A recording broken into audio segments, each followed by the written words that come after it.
You're listening to the Align and Inspire podcast. I'm your host, Lauren Monique, and in this episode, we are going to be talking about how to communicate what it is that you do with your potential clients.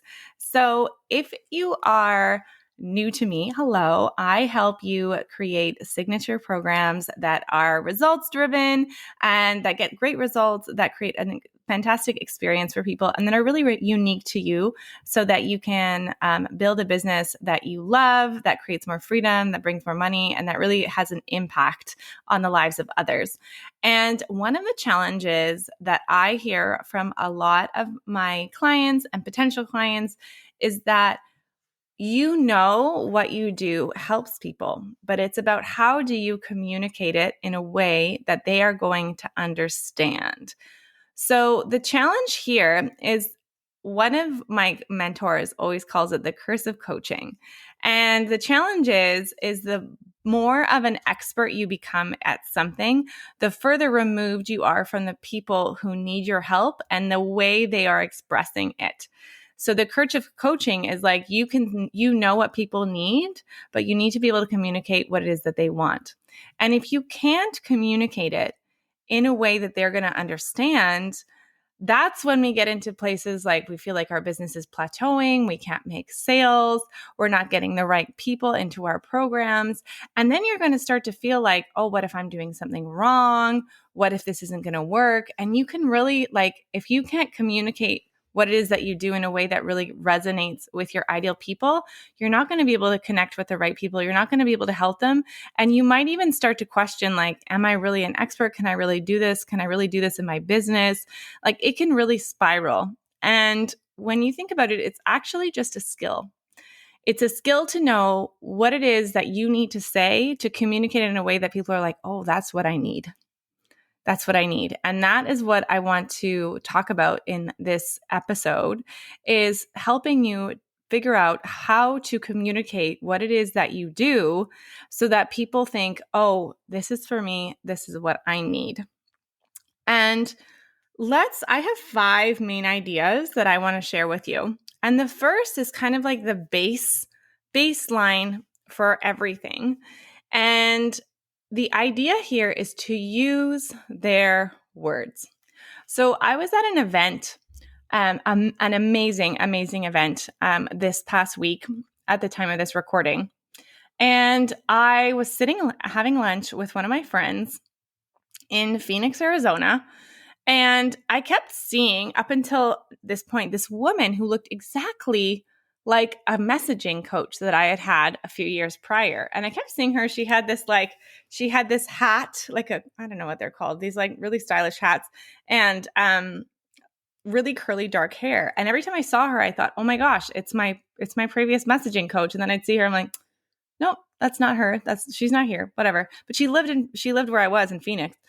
And then we were having lunch. I was sitting having lunch, looking out on this lovely day. The weather was perfect when we were there because God knows I can't go to Phoenix in the summer. It was winter. It's December, the time of this recording. I'm looking out at the sun and the lovely trees. And all of a sudden, we're kind of inside, but it's open air in this restaurant. And I see this group of women walk in and go sit down at a table. And I'm like, oh my gosh, that is my messaging coach that I feel like I've been seeing throughout this whole time. And she wasn't at the event, but she had friends at the event and she's from Phoenix. So I saw her and was able to say hello, which was great. I said hello. I've really always appreciated her messaging coaching in another program that I was in. And I suddenly had this flash, this memory of probably a year and a half prior. It was a year and a half prior. And I remember being outside, pushing my son in the swing, and I was on this coaching call at the same time. And it was my turn to ask a question. So I went off mute, put my video camera on, and I said, I really want to work with entrepreneurs. Outside of just working one-on-one, which was what I was doing at the time, just referrals and people that I knew, I started helping them with their systems and how they were creating their programs. But especially at the time, it was how they were running their systems in their business to help them save time. And I remember saying to her, you know what I really want to do? I really want to help people plan, but planning is boring. How do I say this? And she kind of looked at me. She's like, is it really planning that you want to do? You need to think of it in a different way. Like, what's the result going to be, and blah, blah, blah. And I started thinking about it. And then I thought, yeah, I guess planning is not really a good topic. I'm going to have to just stick with the systems. That's what people need, and that's what I can help them with. But over time, I started having clients that I was working with, and then referrals came in, and I started helping people with their program design and how they were mapping out their curriculum, their content. And I realized as I was talking to them that I had been using the word planning, and that is not the word that entrepreneurs use for what I meant to describe. So teachers call it planning. And when we talk about planning, we mean things like lesson planning and year-long planning and unit planning, and how we're basically going to take the kids that we have in front of us and what we're going to teach them and how we're going to map it out and how we're going to put the sequence in and what's the scope going to be and what assignments are we going to do and how are we going to test to make sure that we're getting, how are we going to check in with them to make sure they're learning and all that stuff. That's planning. But an entrepreneur thinks of planning as planning out Q4. You know what I mean? So I wasn't using the words that my people were using to actually get them the result. And as a result, I thought that I can't really help people with what I really want to help them with because that's boring. People don't need it. And what I was missing is that I wasn't using their words, and I wasn't tapping into what is it that I can do that really is going to be helpful for people, and how can I communicate it in a way that they're going to resonate with.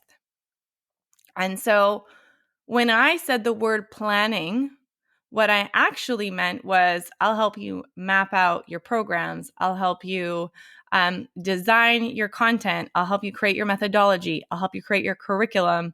I'll help you make sure that your program gets people results. These are all words and phrases that my clients and entrepreneurs use. They don't use the term planning. So when I was able to start using their words, that's when I was able to start actually doing what I want to do.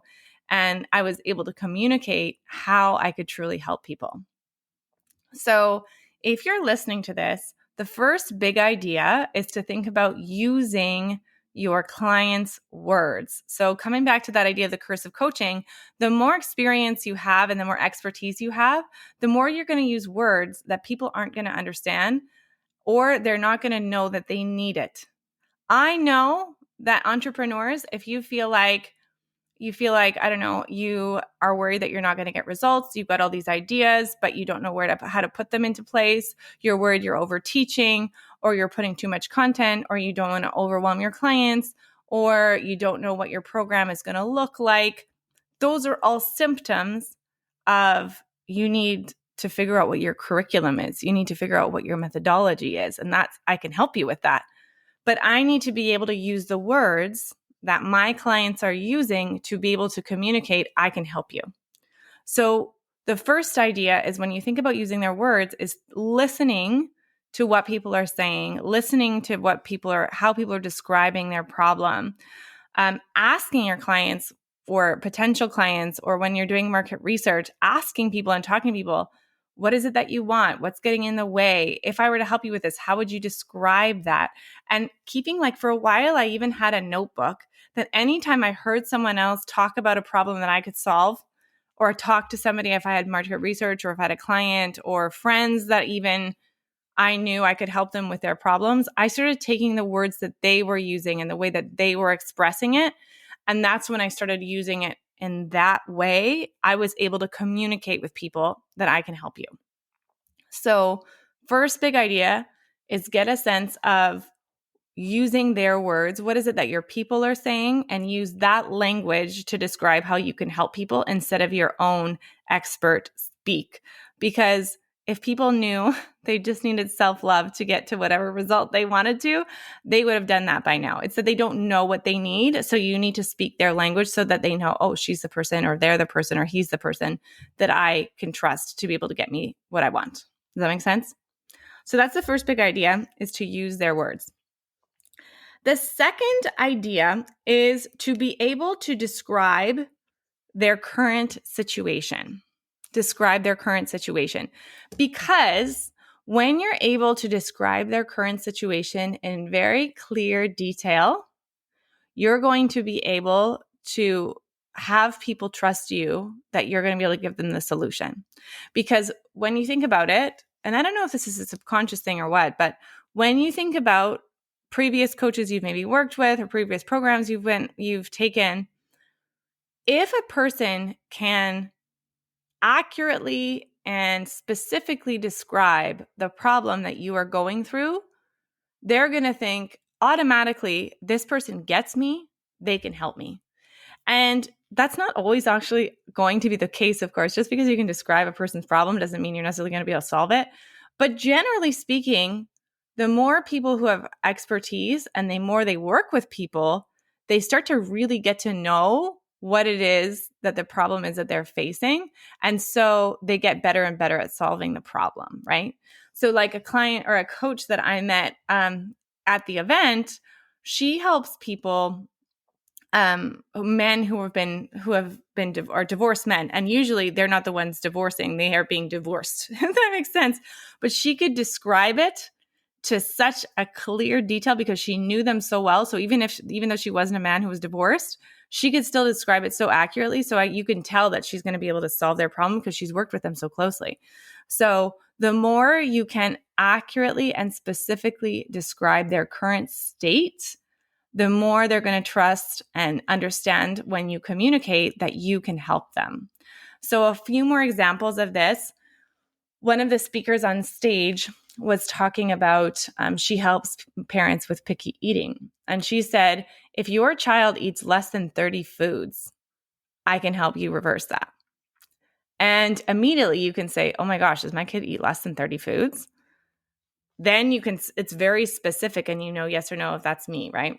Or when I say something like I said at the beginning, like if you're worried you're going to overteach in your program and you don't want to fire hose your clients, or you have all these ideas and you know you can help people, but you don't know the details, or you know that you can help people one-on-one, but you're not sure how to put it into a group, or you've taken what you want to take what you do in workshops and you want to put it into a group format, but you're not sure of how to act, like what ideas to include and what to leave out.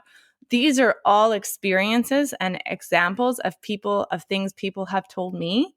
So if that were to resonate with you, you could think, oh, Lauren has a solution to my problem.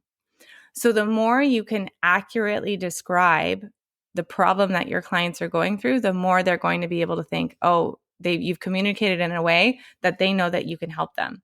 So even if I didn't describe your exact problem, you might resonate with one of them that I said, and you might say, oh, Lauren understands what I'm going through. She might be able to help me. So number 2, second big idea, is to think about the problem they're going through and be able to accurately and clearly, succinctly describe what it is. And the more you can actually describe what they are thinking and feeling, but also what they're physically experiencing, that's going to make it even more powerful. So like, what is the external that they're seeing? Like if a video camera were filming them, and then also if they were to think about, and what are they feeling about the problem? If you can describe those, that's going to really help you communicate to people that you can help them. And then they're going to trust you. So that's the second idea. The third idea is to have a very clear promise. So if you're sitting there thinking, I know I can help people, but I don't know how to communicate what it is that I do, you may not have a promise. You may not have a clear promise that you trust. So a promise is part of, in my program, Signature Program Design, I share the 7 ingredients for a magnetic offer. And one of them is having a clear promise. It's like, what is the transformation that your program is going to give to people, right?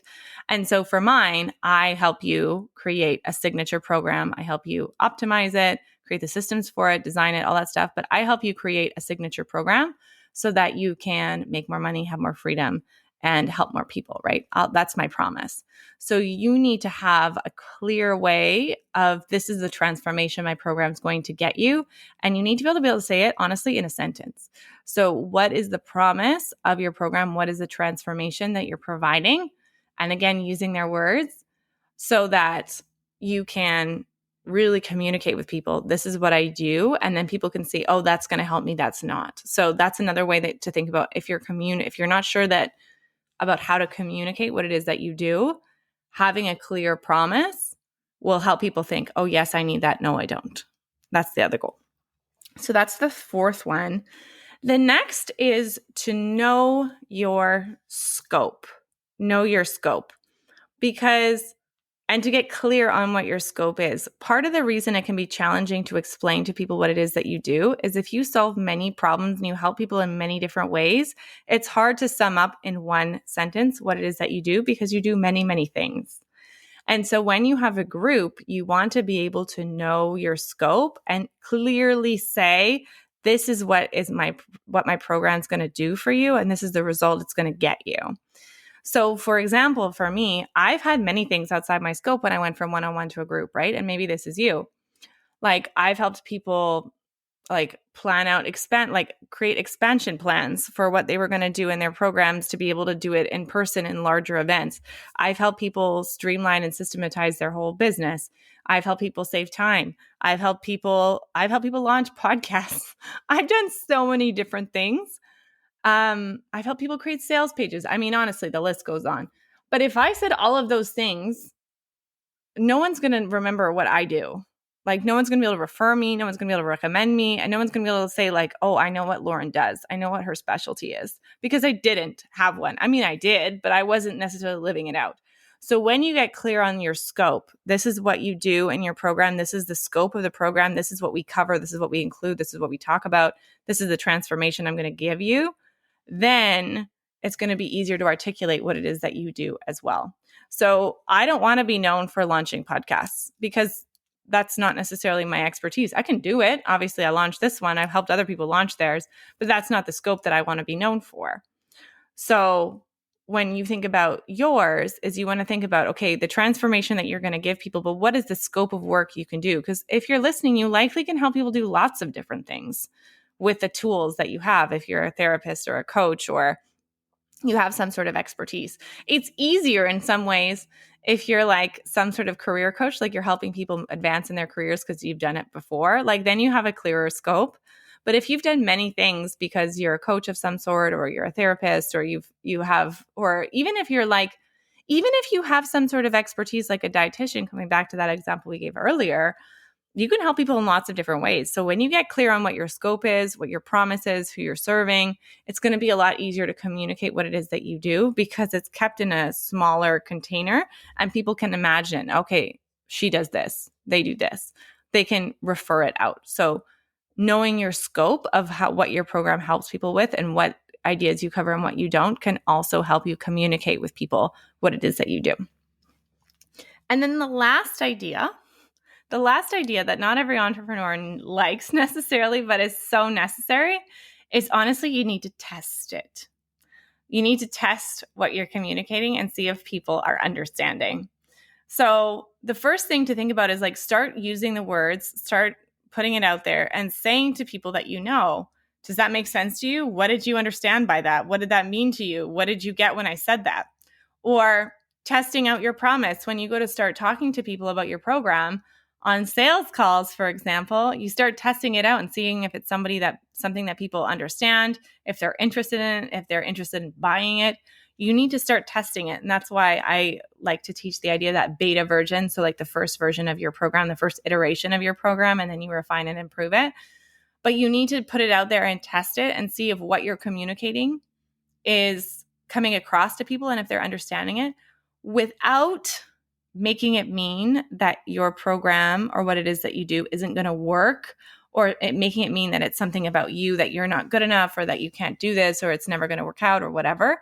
Just coming from a very neutral way of seeing it and a neutral lens, and just testing it and seeing it like a science experiment. Did this work? Are people understanding what I'm communicating? Oh, they're not? What didn't they understand? Asking them, testing things, and then trying again until you get to a point where you're very confident in what you say and knowing that it's communicating the way that you mean it to. You're always going to have people that misunderstand you. There's no avoiding that, but the more we can test it and see if the right people are understanding what it is that we do and putting it out there, having people join, that's when you know, okay, my communication is working. Ultimately, that's what you need to do. Even if you're in my program, like you can ask me if I think it's clear, and I can tell you I think it's clear, but ultimately you still need to be able to test it with your people because they're the ones that it matters with. So testing, once you've done these steps, testing to know, okay, people are understanding what I'm communicating, they're interested in what I'm doing, and they've actually bought, that's when you know you're communicating it well. So let's recap the main topics that we looked at today. If you are worried that you don't know how to communicate it or you're not sure how to communicate what it is that you do, these are the 5 things to keep in mind. First, you want to use their words. Use the words that they use, not yours. You want to be able to describe their situation in clear, specific detail. You want to have a clear promise so people know what the transformation is that your program is going to give them.